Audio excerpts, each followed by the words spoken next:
Good morning, everyone. This is Commissioner Olson. Today is Tuesday, September 3, 2024, and we'll call this meeting to order at 8 a.m.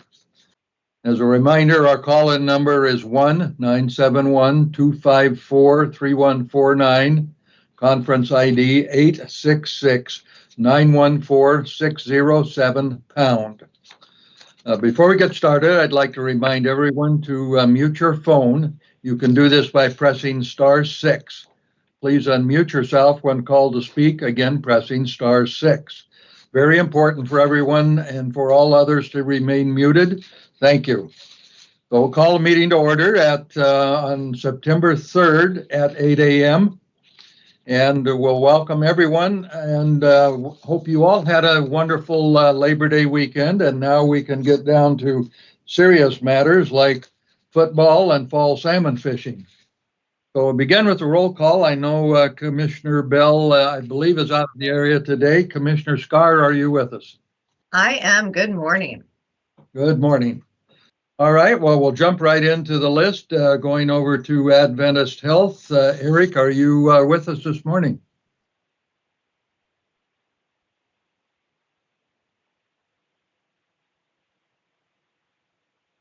Well, I don't hear Eric, and perhaps he'll join us in a few minutes. So let's go on to the Coastal Caucus. I did hear Senator Weber. Eric, is that you? Oh, well, Senator Weber, let's go with you. I know you're ready to go. Oh, yes, I am. I hope I'm unmuted. It's a misty, moisty morning, isn't it? And I live very close to the fire department. And the sirens this weekend, throughout the weekend, were very alarming. And I know that our emergency services are stretched thin. I hope that everyone is able to cooperate with them when they are in a dire circumstance. And I want to thank them for all that they do. You know, they put their weekends and their nights and their mornings on hold so that they can keep everybody safe. And I think that we ought to continue to acknowledge our gratitude for all that they do. We've got some big dates coming up here in October, and I think they're dates that we have to start thinking about right now, because you know how time kind of runs out on you, and you think, oh, I should have done that. Well, October 15th is your final day to register to vote. And we have some very important things that need to be voted on, whether you vote on them on your ballot or not. There are not only national issues and state issues, there are local issues that need your vote. And you need to be able to voice your opinion so that, well, if you vote and voice your opinion, you have validity. But you know, if you don't vote and you complain about some of these things, you have nobody to blame but yourself. So please, October 15th, final day to register to vote. And October 9th is probably the date that they're going to start mailing out the voters pamphlet. And I have several people that call me when it's time to vote to ask me how I think they should vote. And I'm not going to tell you how to vote, but I will give you the information, and the information is readily available to you in that voters pamphlet. And so when it comes, don't throw it away. Save it, because by the time November comes and when you decide to vote, you'll need that information. So on the 16th of October, our local ballots are going to be sent out. So you'll get them anytime after that. And if by the time Halloween gets around, you haven't received a ballot and you have registered to vote, you need to get a hold of the courthouse and tell them that you haven't received a ballot, because it's important that you have that ability to vote. Another thing is that September is Suicide Prevention Month, and the Tillamook County Family Counseling is very aware of this and is working through it throughout the month. They've got events and trainings, and so don't hesitate to reach out to them and find out what exactly is going to be offered. Suicide hurts everyone. It hurts families and their children, and it hurts the community. And it tells us that people's needs aren't necessarily being met, and we need to be able to take care of that if society is to continue to prosper. And we have that agency in the Family Counseling Center that is there for all of those. And I know that some issues that have come to me with people having terrible circumstances, both Tillamook Family Counseling and CARE have helped a great deal. Don't hesitate to reach out to them if there are problems. So I just wanted to call that attention. This is the month that we as legislators start wrapping up what we've been doing on our task forces. And then at the end of September, when Ledge Days come, then we'll be giving reports to the committees that are involved in what will go forward or what was charged to get done. And so our substitute teachers, hunger, the medically complex and housing insecure older Oregonians, those are all issues that I have been dealing with. And so hopefully we will come to some sort of a resolution.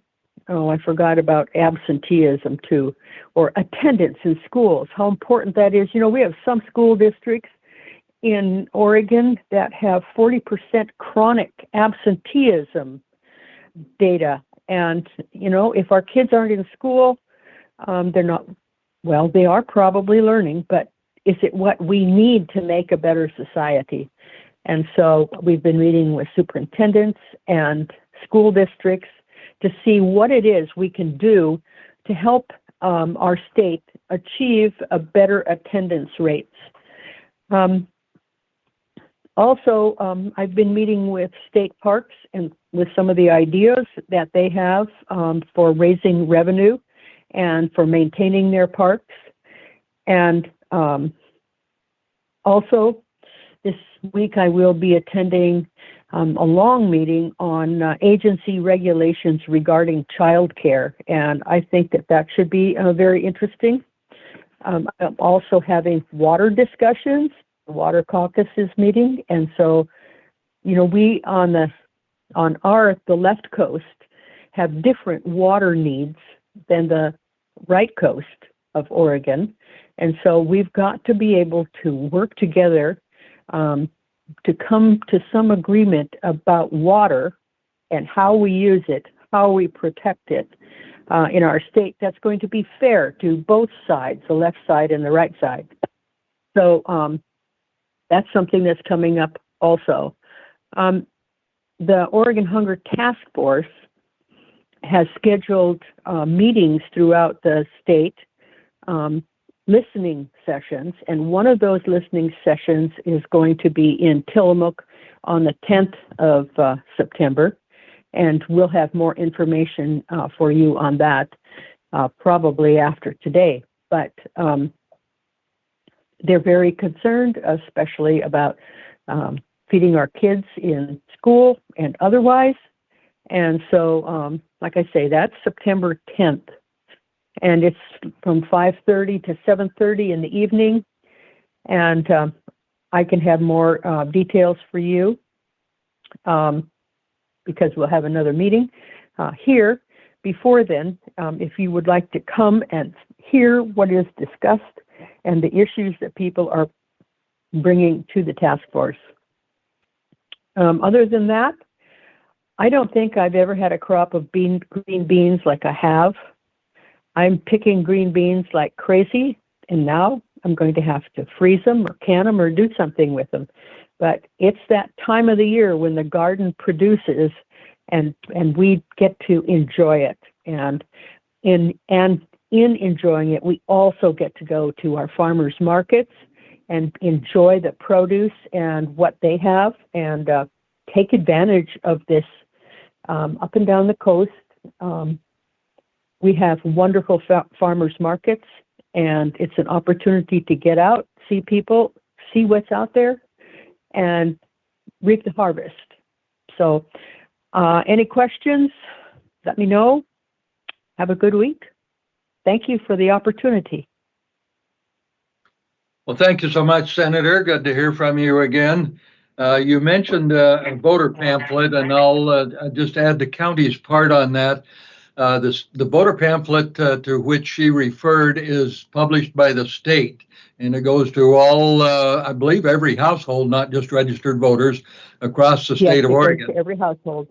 Yes, and it does not include county measures and local issues. It does include the candidates for House District 32, and there are two, one Democrat and one Republican. There will be a publication coming out of Tillamook County, but it won't be a voter pamphlet. It will be rather, I think, referred to as a voter information guide, and it will be published and released sometime in early October by the Headlight Herald.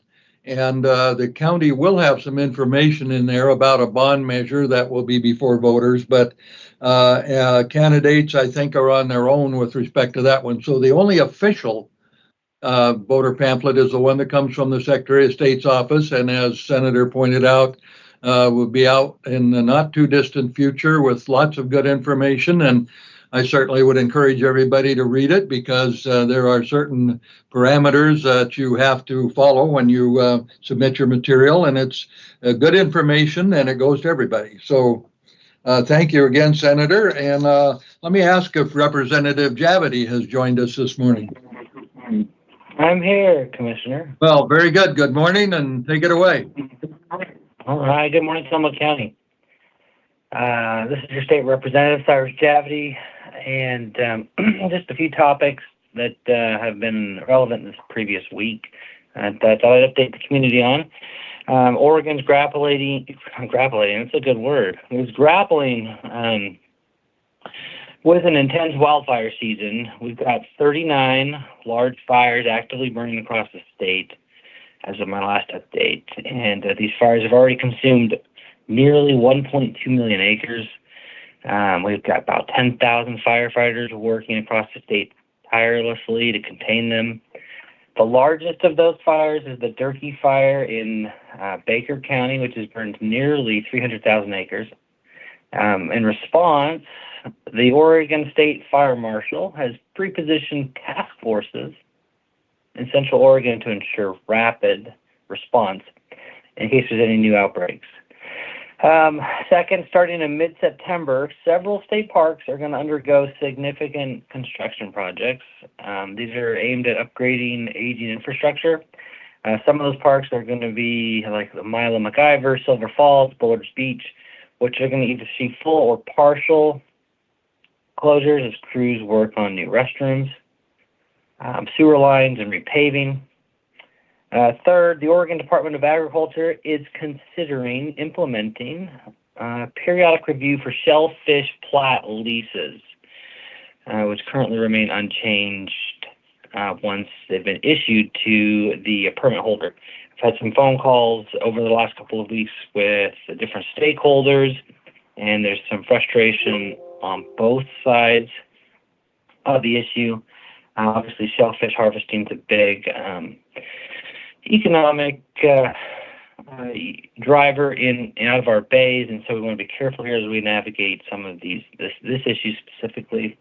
This proposed change would ensure that leases that are issued comply with updated environmental and public health standards, and that would protect both our local environment and the shellfish industry. So more to come on that. I'm on a behavioral health worker task force, and we issued a preliminary report this week. This task force is focused on improving the safety of behavioral health workers. We've had, within that sector, we've had healthcare workers who've been murdered or otherwise injured and killed in the line of work. And so we're looking at taking steps to enhance the safety in that field. We'll have our final report out in December, and hopefully will help guide future actions by our healthcare employers, especially, and by and large, these are mostly the state employers. But we'll make sure that, or try to ensure that our healthcare workers are protected as they continue to work with this critical population. Fifth, the September revenue forecast was released. It shows positive news with $676 million increase in general fund resources for the current biennium. Now, if you were listening to the news last week, you might have heard that this means another possible kicker will be coming in the next year or two, depending on how that economic news continues. You may have also seen that the two top state economists were let go, presumably because there's some frustration about why their predictions are not lining up with the amount of revenue that's being collected, and then how much is being spent. For more news on that, unfortunately, there has been a slower pace of hiring. We've got ongoing inflation concerns, particularly in the transportation sector. And the forecast they released also highlights the long-term impact of an aging workforce on the state's labor market. And, that means as our workforce continues to age and retire, we're going to feel the impact on the economy as we're looking to fill those positions. Sixth on my list here is the Oregon Kelp Alliance is working on a crucial initiative to assess and restore our kelp forests, which contribute to our coastal biodiversity. I'm going to be meeting with the Alliance very soon during legislative days, which is in 2 weeks, to discuss how the state can support their efforts, particularly as they launch the Oregon Kelp Forest Protection and Restoration Initiative with significant federal support. So I want to see how it's going to impact our community. I want to see what the state can do to be help there. And so I'll keep you updated on that. And then let's see, number 7, in light of over 6 million visitors to our district state parks last year, I'm working with Environment Oregon, and Senator Weber briefly talked about this. I know she met with them too, but we're meeting with them to secure some more reliable funding to maintain and improve the state parks, make sure they stay sustainable for the long term and are a beautiful place to visit. And it's a big driver for people who come out to our coast or to enjoy the parks and the beaches. And we want to make sure that we continue to attract and those tourists and all that they do to help our economy. And lastly, September is Suicide Prevention Month, and it's crucial to highlight the importance of mental health resources, especially in smaller communities where, like Tillamook, we have access to limited services. It also, this month's a great time to encourage open conversations with family members and friends and others, ensuring that we know what mental health services are available, and we can make sure that those are well publicized so that people who are having a crisis can access those resources quickly. 988 is a great resource if you've never used that before. I don't think it gets used as much as the state hoped it would, and as much as the state spent money on it, but it is a resource that's there, and encourage people to take advantage of that, seek help for those that you love or know of or that are struggling.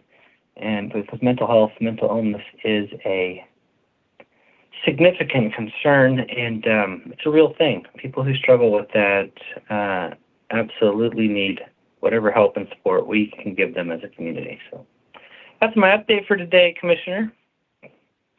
Well, thank you, Representative Javity. Always good to hear from you again. Are there any questions for the good representative? Well, I don't hear any, so I'll thank you again and look for your comments again next week. So let's move on down to our Community Health Center and see if Ed is with us this morning.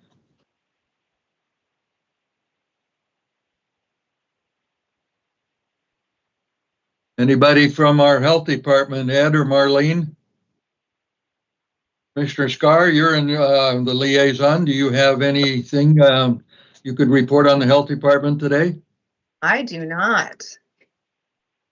Well, I guess they'll have to come in next week then. So we'll move along. Nehalem Bay Health Center. Gail Nelson, are you with us this morning?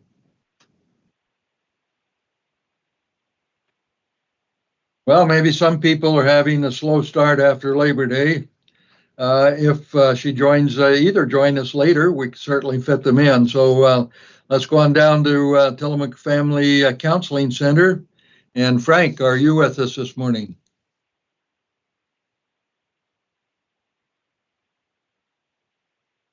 Well, I don't hear him either. Boy, I guess people, maybe they're slow starters, or maybe they're hit the ground running so hard they hurt themselves or something. Who knows? Sheriff's Office. Now, the sheriff is going to report only once a month, and I think maybe this is the time. So, Sheriff, are you with us this morning, Sheriff Brown? I am here this morning. Well, Sad to see the couple before me are not, but busy weekend, understandable. And you're right. I am reporting the first Tuesday of each month. That way I can go over stats and information from the previous month as well as what looking ahead looks like. That it just has been working out excellently. This is kind of a unique Tuesday because not only do we have the end of the month stats, but we also have Labor Day weekend stats I can share moving forward here. So what I'll do is I'll get right into it. The stats for August 1 to August 31st, that does include a couple of days of Labor Day weekend. For a total number of calls for service that our sheriff's office handled was 2,015. We responded to 20 assault calls, property type calls, burglary and theft. Combining those two, we responded to 57 calls for those. We had 35 CAMI calls. Now, if I can remind you, CAMI is child abuse or child neglect related calls. And if you think about the number of 35, that's an average of one a day. That's a sad number to be looking at. We responded to 44 disturbances. We had 55 motor vehicle accidents or recreational accidents in the month of August. We had, of those calls for service, 84 of them were converted to actual cases. Cases, if you are generally of the criminal nature, and criminal reports get forwarded to the DA for consideration. 45 arrests were made, and traffic stops, we conducted 223 traffic stops in the month of August. A little bit of a smaller snapshot for Labor Day weekend, which is Friday to Monday. We had a total of 297 calls for service, so that's almost 300 calls in a 4-day period. We responded to 4 assault calls. In that 4-day period, we had 3 burglary or theft-related calls. We had 2 CAMI calls. We responded to 11 disturbances. We had 12 motor vehicle accidents or recreational accidents. And we conducted 58 traffic stops in that 4-day period. So definitely a busy weekend. And, as we all know, we had a bridge issue up North County.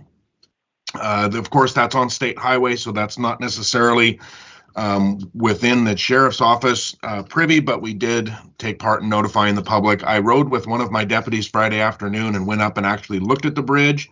Kind of a scary situation, but it is just a sidewalk and wall that has kind of rolled over the side after being struck. So hopefully that'll be fixed fairly soon. Our neighbors to the north, Clatsop County Sheriff's Office, is assisting in any calls for service that may need to be handled up there.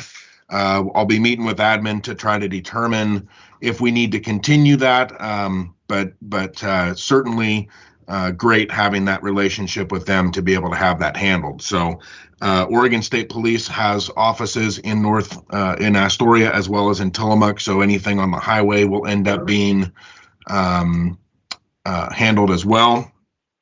So that's good to know. Moving forward into the month of September, and just a little bit of recap on staffing here. We did bring on a new patrol deputy. We hired and brought him on in the month of August. So he is in training, waiting to go to the academy. We had one patrol deputy successfully graduate the academy, so he'll be continuing his training as well. I did have a sheriff's interview with one of our corrections deputies, and that deputy will be moving over to patrol within the next few months. So we're excited about his growth as a deputy within our office. We also had one of our support staff from our criminal side move over actually just this week and start as a corrections deputy. So we're very excited for her and be looking forward to her getting trained and out of the academy, and excited for that growth within her career as well.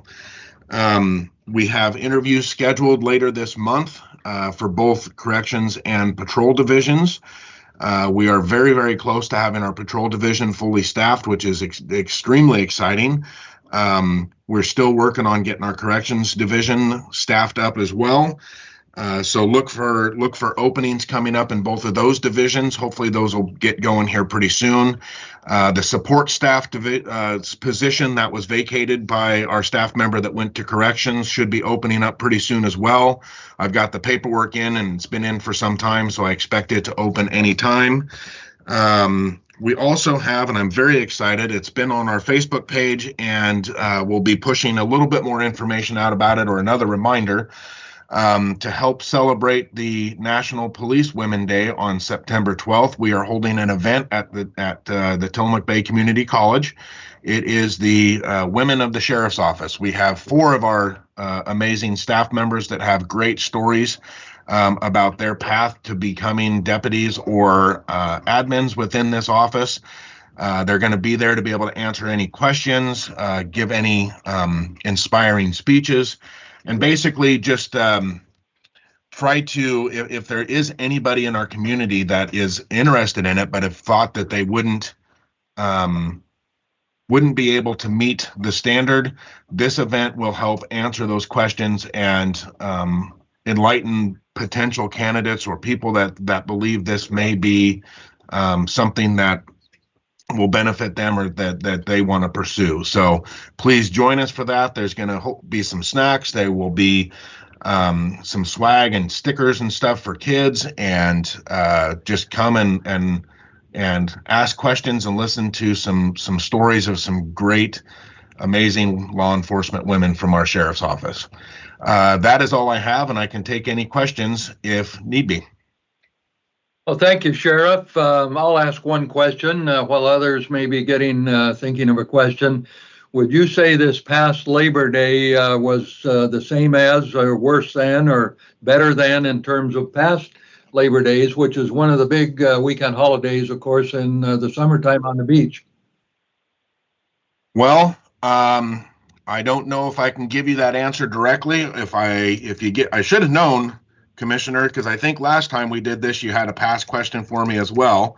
I can look that up, but I need you to give me a moment. Well, thank you. I will, and I'll just go back and say the 2 or 3 people that we missed this morning are unable to.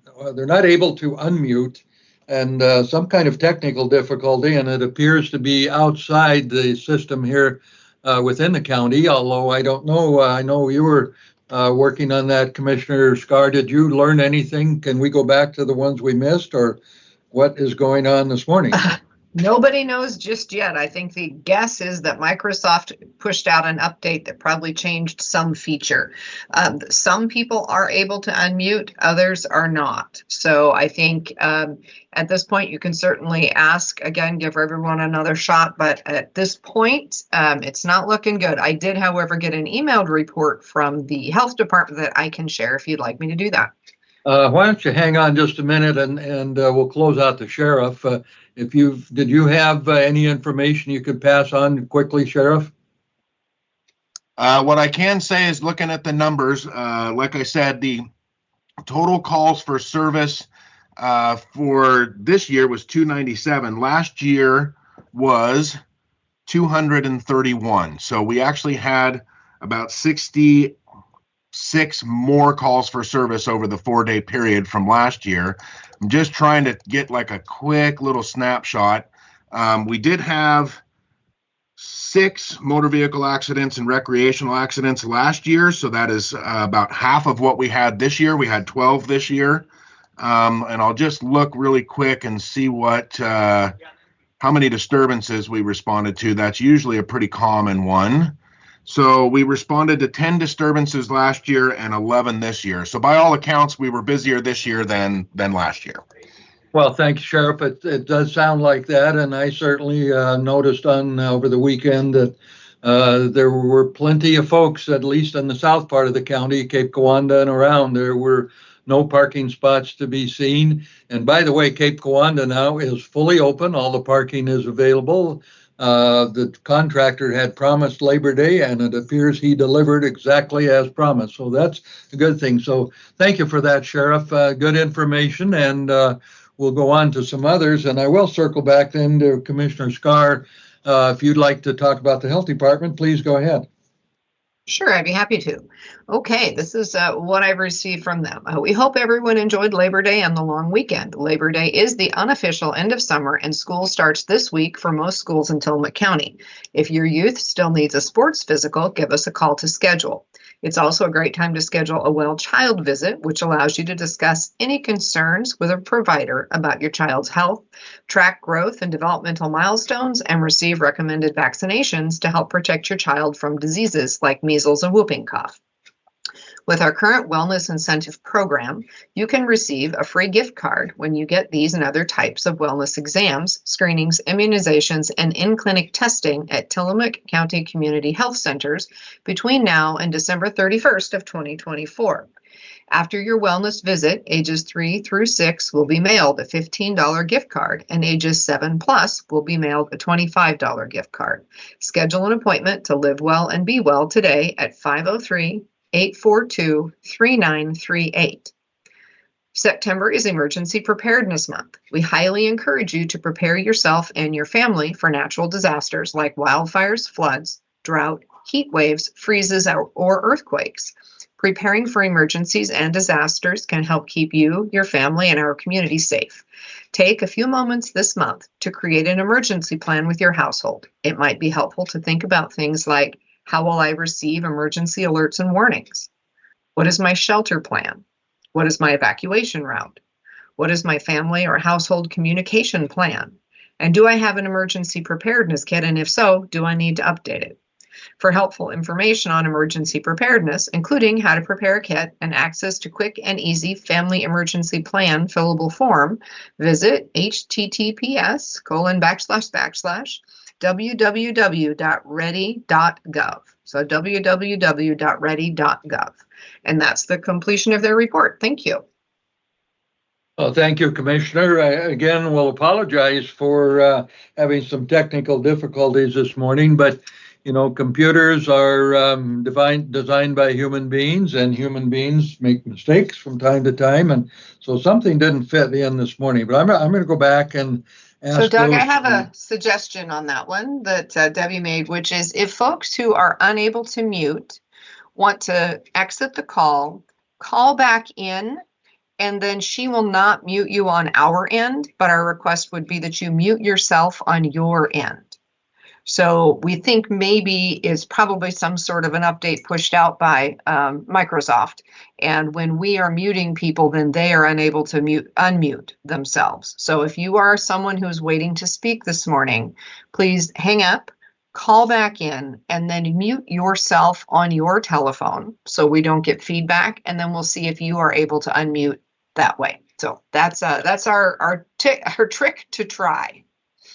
Okay, well, good information. Sounds like it's a possible workaround. So let me go back and ask those who weren't able to join us. Eric at the hospital, Eric Swanson, are you want to try again, or have you moved on? And Doug, let me look at the phone numbers here and let's see if Eric is called in this morning. And I did notice that a number of people just disappeared, so they're probably ones that are going to go off and come back in. So let's see as they come back in if this works. I think we dropped 3 on that I can see. So apologize again for that, folks, but things happen. I do not currently see Eric Swanson on here. How about the Nehalem Bay Health Center? It's Gail Nelson. Did you have any luck getting through? 368. There, I Well, think Gail just, I see she's still muted. So Gail, were you able to leave and come back? I see others coming in unmuted on our end. So I think we may have a workaround. I'm not sure if Gail heard us to do that. Well, while she's doing that, let's see if Frank is with us. Frank Hannah Williams, are you able to work through this morning?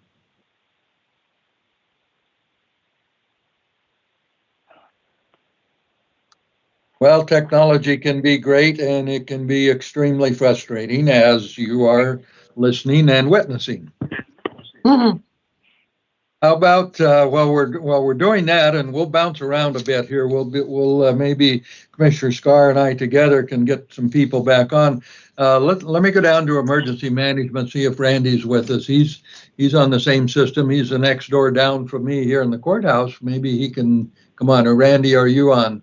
Yes, I'm here, Commissioner. Okay. Why don't you give us a report, and we'll see if we can bring some of the others on while you're reporting. Sounds good. Sounds good. Well, the biggest news I probably have to share with everybody is it is definitely a go for my helper to come into emergency management. Her name is Ann Moorhead. She's being placed here through Rare AmeriCorps and the University of Oregon. Her official title is Emergency Preparedness Coordinator. She will start on September 9th, and it'll run about 11 months that she'll be here. First few weeks, you'll probably all get to meet her because I'm going to be taking her around and introducing you to all the great preparedness groups that we have within the county. So I'm really looking forward to having a little bit of help and also being able to give more help to our emergency preparedness groups that are out in the county.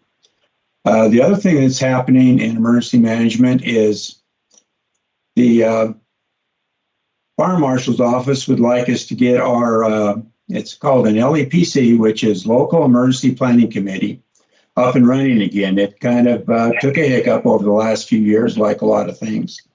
And what this is it's a group of stakeholders within the county, and it covers all hazard approach. It started out as just strictly hazardous material response, but they're trying to separate this out a little more. And the Fire Marshal's office has sent out a fairly large list of invites out, and that'll be on the 11th of September. And we're going to meet together and start talking about how we can get this planning committee back up and running here in the county. So with that, just remember that Thursday is supposed to be our hot day. It's supposed to get up, they're saying almost to 90, at least in Astoria, they say 90. They're saying about 87 here in Tillamook. So again, that's not really extreme weather, but it's enough that just be careful while you're out there and stay hydrated while you're out on Thursday and recovering from the Labor Day weekend. And I'll turn it back to you, Commissioner. Well, thank you, Randy. Good advice indeed. And you're right, 87 is not the middle of the desert, but boy, that's unusually warm for the Oregon coast. I think anything much over 78 or 80 degrees is a pretty warm day, but summer's not over, that is for sure. So Commissioner Scard, are you aware of any of our friends and neighbors who've been able to come back and join us this morning? I do know that Mayor Stock is here when we get to Manzanita. Other than that, I do see that we have the mayor from Rockaway who appears on our end to be unmuted. Other than that, no, I'm not seeing anybody else that came back. Well, I'll go back to the three that we missed, and then we'll try the Department of Transportation. That's their month to report in. But last call then, I guess, for Gail Nelson at Nehalem Bay Health. Doesn't look like we've solved our problems there. And Frank Hannah Williams, Family Counseling. Well, doesn't look like we'll get him. So let's try the Oregon Department of Transportation. Bill Jablonski, who is a regional manager out of Astoria, appears to be online, but that remains to be seen with our difficulty. So, Bill, are you able to join us this morning? Good morning, Commissioner Olson. Can you hear me? We can hear you just fine. I don't know what you did, but keep doing it. So go right ahead.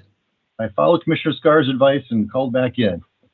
Okay, thank you. Great. Hey, thank you again, Tillamook County, for having me, Bill Jablonski with the Oregon Department of Transportation here in Astoria. What Sheriff Brown mentioned earlier in his report was about our bridge on 101. It's called the Nacarny Creek Bridge. It's just north of Manzanita in Oswald West State Park. We did have apparently a vehicle strike the guardrail, which caused the guardrail and the sidewalk to bend over, basically lose its integrity.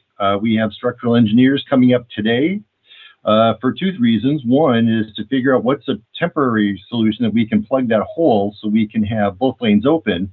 And the second one is for us to be able to come up with a permanent solution to bring that integrity of that guardrail back in place. So the guardrail did its job as we expect it to do when vehicles do hit our rails at a certain speed. It keeps you on the road and set it over the edge. So we're grateful that it maintained that integrity, and we look forward to getting that repaired, at least a temporary, here sometime soon. They don't have a timeline on that, but just know that we're starting today, taking a look and see what that temporary solution is going to look like.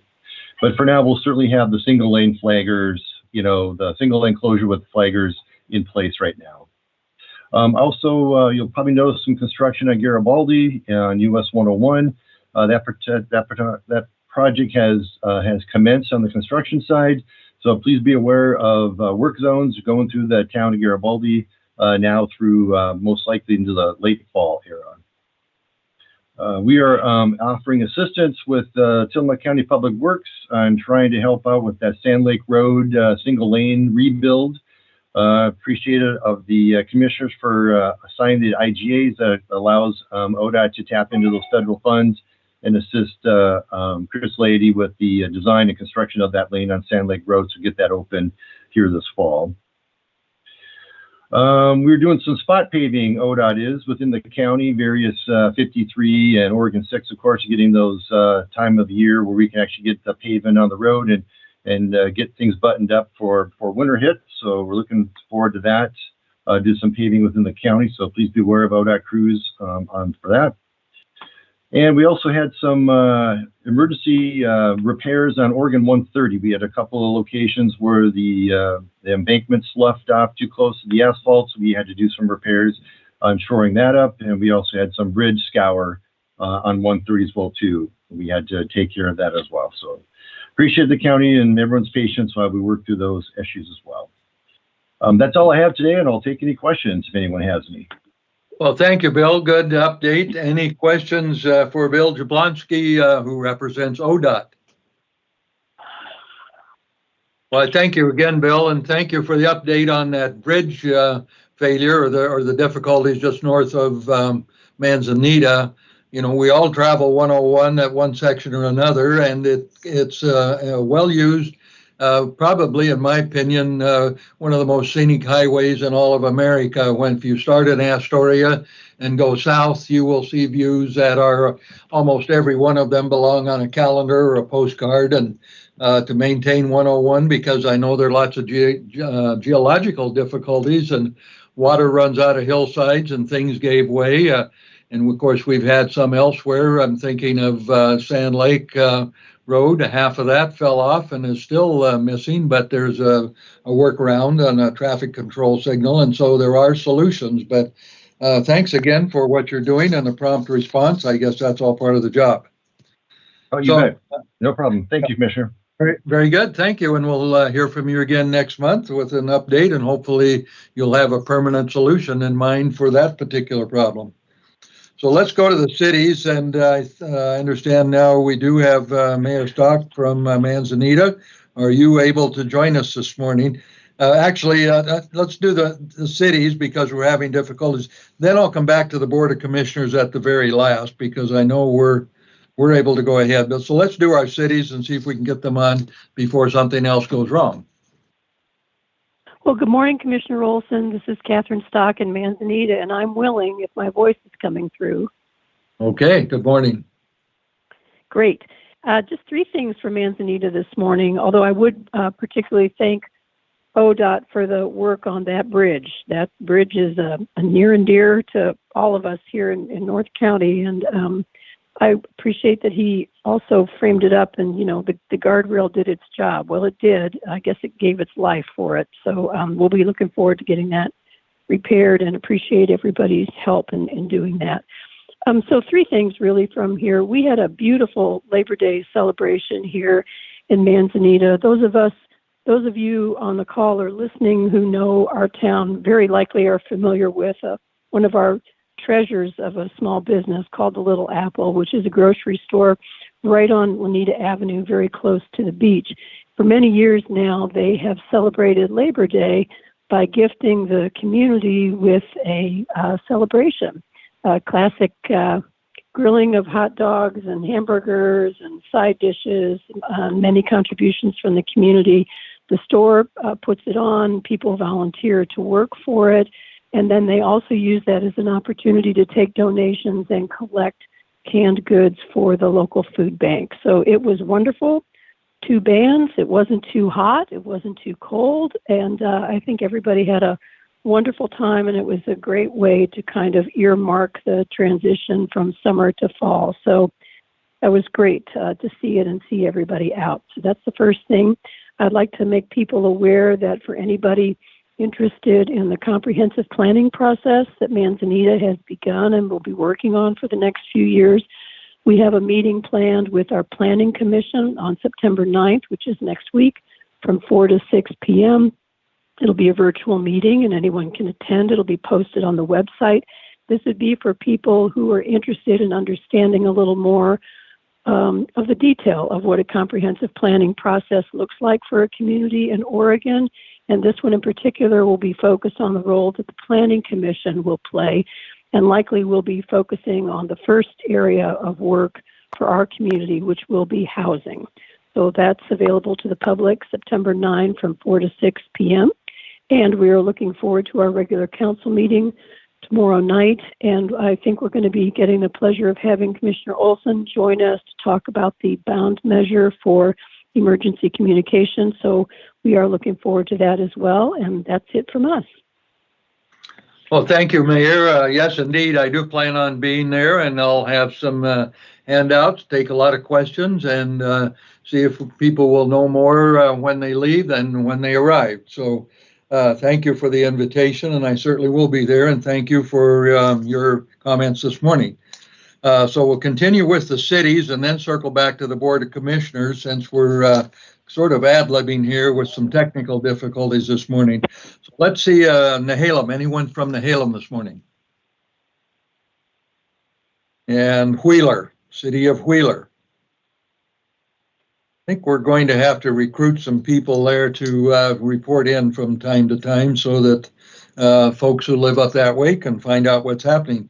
Now, Rockaway Beach, I believe Mayor McNeely is on, as my understanding. Mayor, are you with us this morning? I am. Can you hear me? I can hear you just fine. Great. Go right ahead. Well, and Commissioner, thanks for your flexibility this morning. It's always a little, technology is not always our friend. Let me start off with some really good news on the Salmon Barra Trail project in Rockaway Beach. Alta Planning is working on a 10% design draft and an initial cost estimate just in time for our funding application deadline. This work will be uploaded to our city website as soon as it's complete for viewing by the community. City Planner Johnson updated the Tillamook County Commissioners at their board meeting about the Salmon Barra project in Rockaway Beach. The commissioners expressed that they were excited to hear about the progress made and stated they would write a letter supporting the city's application for nearly $6 million in construction funds through the ODOT Community Pass program. Thank you, County Commissioners, and wonderful work, Planner Johnson. Moving on, the Department of Land Conservation and Development has offered to provide the city with funding and technical assistance related to State Planning Goals 17 and 18. These state planning goals regulate land use on beach dunes and public beach access. With DLCD's assistance, the city will look to update its comprehensive plan and land use codes around these topics. Work on this would begin in early 2025 if greenlit by the City Council in 2024. I've talked, I think, about our strategic planning survey. Well, it's now closed, and the response from our community really was amazing. We received 1,313 survey submissions, over 100 social media comments, and 111 requests to join our city email listserv. The results of these engagements will be showcased at our first strategic plan open house on September 18th from 5:30 to 7 p.m. At City Hall. And just really excited about how our community embraced this endeavor. After much work behind the scenes, I'm very excited about this. After much work behind the scenes, we are scheduled to roll out the short-term rental management platform from Granicus by September 13th. This new program will elevate short-term rental management in Rockaway Beach and greatly enhance the residents, owner, management, and administrative experience. And then the county commissioners graciously rented us the Lake Lytle boat launch. And so update on that is the crew from the Oregon Marine Board has completed their in-water survey for Lake Lytle Park. Additionally, Oregon Marine Board is utilizing the city's previous engagement work and the results of their technical survey to design the amenities of the park, such as docks, boat and kayak launches, etc. Our next meeting with the Oregon Marine Board is slated for the week of September 9th. We may finally have something to share then. The Oregon Parks and Recreation Department has also visited the site, and permitting work for the new restrooms is underway. And then I find this interesting is there will be an initial archaeological survey to be performed in the area. Not sure what drives that, but I think it's kind of cool that we're going to get an archaeological survey of the Lake Lytle area. And then last, I want to read City Manager Shepard's statement on the recent legal decision. The City of Rockaway Beach's only goal is to conduct free and clear elections in accordance with the law. The city follows a nomination and election process as recommended by its legal team and supported by the city charter and ordinance. Today, the court upheld the city's position and its interpretation of relevant law. The City of Rockaway Beach is a community with a rich diversity of opinions. Thank you to all who exercised your right to participate in the proceedings on either side of the issue. With that, back to you, Commissioner. Well, thank you, Mayor, and thank you for reading that. I know there was the matter before the courts here in the courthouse last week, and sounds like a reasonable decision. And so I hope that is over and you can move on. I do have one other question. Maybe you could comment on this. The commission last week looked at a recommendation to provide support in favor of acquiring a good portion of Rockaway's watershed. Could you speak to that effort and how you might protect your watershed and what it means to your citizens? Oh, sure. It's absolutely critical. I think up and down the coast, water districts have moved to acquire the watershed to protect it. There's nothing wrong with logging. The problem is logging practices to monetize timber are different than logging practices to promote sustainable, clean, clear, abundant water. And so we're closing in on completing a source water protection plan that we've engaged. We had a citizen advisory group working on that, and we have a town hall scheduled in September to talk about where we're at with it with the citizens. And we have a letter of interest with Nuveen that owns the lower half of it. And of course, at the end of all of this, we hope we end up owning the entire watershed. Well, thank you, Mayor. Good information, and we'll just stay tuned to that one. I know there was a similar effort for portions of the watershed serving Oceanside, or actually more into the Netarts area, some months ago, and I'm not sure how far down the line that is, but same premise, control your drinking water source, and if there is logging, then be sure that it's compatible with both the needs. So thank you again. So let's go to You're welcome. Garibaldi. Thank you. You're very welcome. Garibaldi.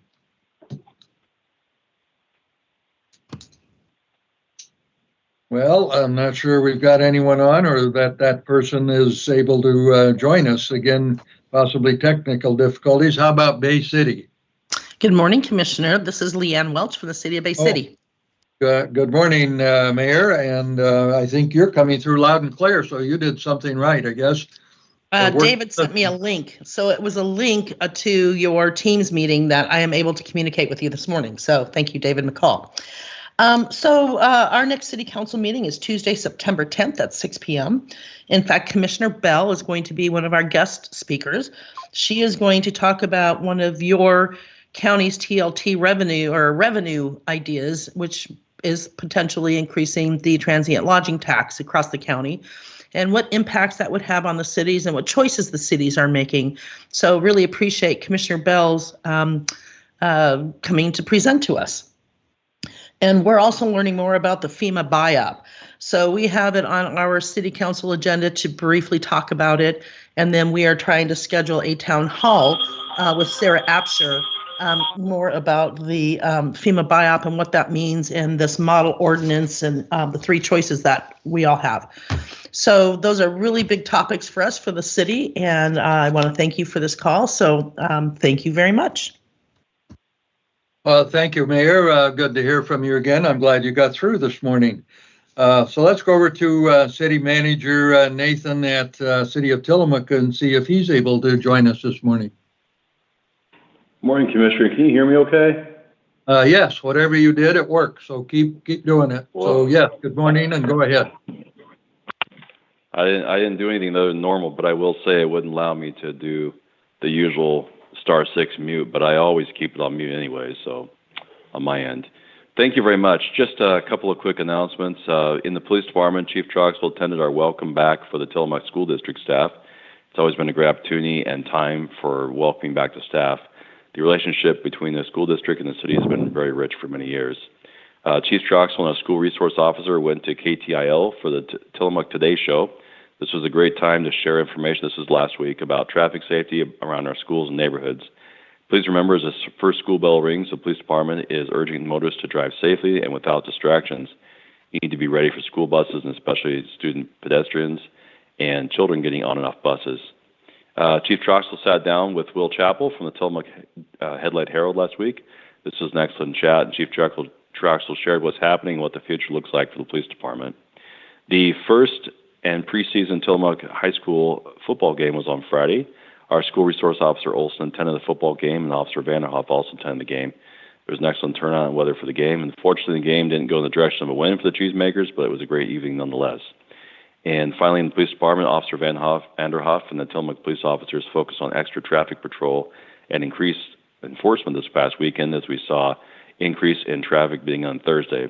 While there was a considerable increase in traffic, the weekend wasn't manageable for the city. In the Public Works Department, the section of Grove Avenue south of 5th Street that dead ends behind the YCMA will be paved Tuesday, which is today.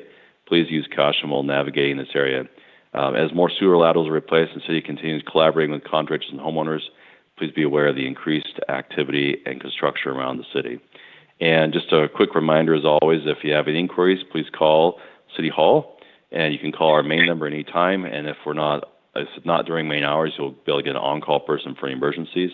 Also, you can always email publicworks@tillamookor.gov, and you can find that on our website as well. And that way you can get any type of concerns about our parks or streets or anything to do with Public Works. And again, never worry if you're emailing us about a ODOT road or a county road. Don't worry, we'll get it over to the correct entity to take care of it. We're still hiring for the Deputy City Recorder position and a Public Works position with competitive pay and benefits. Please stop by our City Hall or visit our website for more information. And just a reminder, if you see something, say something by calling 911 for emergency and dispatch for non-emergencies. And what would have been the Tuesday, September 3rd council meeting tonight has been canceled. And our next regular council meeting will be held on Monday, September 16th at 7 p.m. And we encourage anyone interested to come and enjoy the opportunity to be a part of your local government. And that's all I have, Commissioner. Thank you so much for the time. Well, thank you, Nathan, and glad you were able to get through as well. So let's circle back now to the commissioners. I think we have maybe a few things to report on. So Commissioner Scar, take it away. Thank you. I will be brief. I know we've already hit the 9 o'clock hour, so last week was kind of a quiet week anyway. You know, when you get to the last week of a summer, everyone is elsewhere doing other things. So it was a great opportunity to work on some internal projects.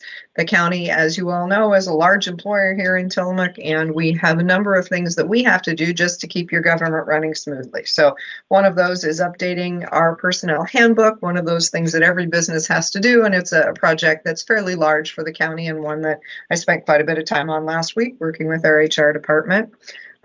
So there's, you know, always things to do to keep the business running smoothly. Looking outward, the things that are coming up that you all might want to participate in include this week, the Housing Commission meeting on Thursday morning, which as always is available in person or online. And then I will be attending Thursday afternoon, the Board of Forestry meeting. I spoke about this last week at some length, so I will not go into that level of detail again. I will just let y'all know if you didn't hear that and you're interested, Board of Forestry meetings are all live streamed on YouTube, and you can go to the webpage for the Board of Forestry and find that live stream. It will be about a 2-hour conversation, actually a 3-hour conversation between the Board of Forestry and the Forest Trust Lands Advisory Committee, talking about the forest management plan that is being created to underlie the Habitat Conservation Plan. So that is coming up this week. And then also to let everyone know that Association of Oregon Counties, which the commissioners here participate in, is gearing up for the long session. It may seem a ways away yet for that legislative session, but bills will begin to get in line on September, I believe it's the 15th, if I'm not mistaken. And so we will be meeting as our committees both this Friday and on Monday to confirm and reaffirm the priorities that we have as the Association of Oregon Counties, as well as begin to hear about bill concepts that we are aware of that are out there so that we can be prepared to be active during this legislative cycle, both with supporting those things that are good for our communities and opposing those things which are detrimental. So there's a lot happening there. That we're just getting the sort of ball rolling on for this year. With that, Commissioner Olson, I will turn it back to you. Thank you. Thank you, Commissioner Scar. And yes, we're sort of on schedule, so I'll just mention a few things as well. First of all, tonight is a Fair Board meeting, and they meet monthly usually. And be looking forward to a recap of the county fair. That's on the agenda. And by all accounts, it was quite successful. I'm not sure we broke any records, but we may have come close. And I, over the past weeks, have not heard a single negative comment. I did hear a couple at the fair about a particular issue or another, but pretty minor stuff. So by all accounts, it was a successful fair, and we'll have some numbers to look at tonight and certainly report that out in the next week or two. Another thing I will mention, we're continuing on with our budget efforts, and we'll have a countywide meeting again next week to hear from the small groups that are studying one portion of the budget or another and coming back with some recommended ways forward. So a lot more to come on that. It's a big deal spread out over the next few years because revenues are not keeping up with expenditures, and so something has to give. But more to come on that. Last thing I'll mention, some of you may have heard about some activity in our Pacific Ocean off the coast of Oregon. First of all, the federal government is receiving bids, I believe in October, for wind energy off the south coast. And there are two areas. One is south of Reedsport and north of Coos Bay, and the other is very near the California border. And they will accept bids from very, very large firms that can afford to do this. And they'll put platforms out in the ocean about, I think one is about 14 or 15 miles and the other is closer to 25 or 30. So they really won't be visible on the horizon if you're standing on the beach. However, it's a big deal because it will be some of the first on the West Coast. and it would generate significant amounts of energy if it gets done and works the way they plan to do it. So more to come on that one. Nearer to us, there's some wave energy being installed in Newport area off the coast of Newport. So that is a different source of energy. The wind, of course, is above the surface of the ocean. The wind blows, and it blows. It has a more steady approach or volume of wind than it does once it gets on land. So it's that's why a lot of nations are putting wind energy out in the ocean, because it's a bit more dependable and much stronger. When you get closer this way, the wave energy, which is another device that floats with the waves, which again are driven by wind and the rotation of the earth, but pretty predictable, and you can generate electricity that way. I believe Oregon State University, along with the federal government, is looking at some installations on a trial basis off Newport. So that's getting fairly close to home. So I just wanted to mention there are three agencies, and probably more, that have to do with this. One is a federal agency known as the Bureau of Ocean Energy Management, BOEM. It's part of the Department of the Interior, and it's federal government, and they manage essentially everything beyond the 3-mile territorial limit that is assigned to the states, in our case, Oregon. And they're the ones that are coordinating what is happening on the wind energy side of it. When you get to the wave energy, it's sort of the same thing depending on where it's placed. But there are two other groups in Oregon that have something to say about this. One is called OPAC. It's the Ocean Policy Advisory Committee. That is a state agency, and it has, I think, 20-some appointed representatives from up and down the Oregon coast representing counties. We're represented by one of the commissioners in Clatsop County, and others up and down, including some private businesses. And they advise the governor and the governor's staff on matters that are dealing with offshore energy. The third group, of which I am a member and sit on the board representing Tillamook County, is the Oregon Coast Zone Management Association. And it's a group of primarily of counties and organizations within counties that also have a seat at the table and can weigh in on what's going on. So there's lots more to come on that, and this is certainly long term, but I think the message today is that Tillamook County is paying attention to what's happening. We have a seat at the table on one board, and we also work closely with the others. And as things come up our way off the coast of Tillamook, we'll certainly be able to have input. Now, whether we can direct it and change it is an entirely another matter, but nonetheless, that appears to be the direction that the federal government is going, and we shall see where it goes. So lots more to come on that. So with that, I think we've covered the waterfront pretty well this morning. I'll apologize again for the difficulties we had with Teams, and as Commissioner Scar pointed out, likely there was an update from Microsoft, and maybe it didn't fall in place like everybody expected, but those things happen, and we have a pretty good computer staff here at the county, and they'll be on this, and I'm quite sure we'll have that worked through by the next week. So with that, I will thank you all for listening, excuse me, and thanks to KTIL for broadcasting, and we will adjourn this meeting at 9:08 a.m.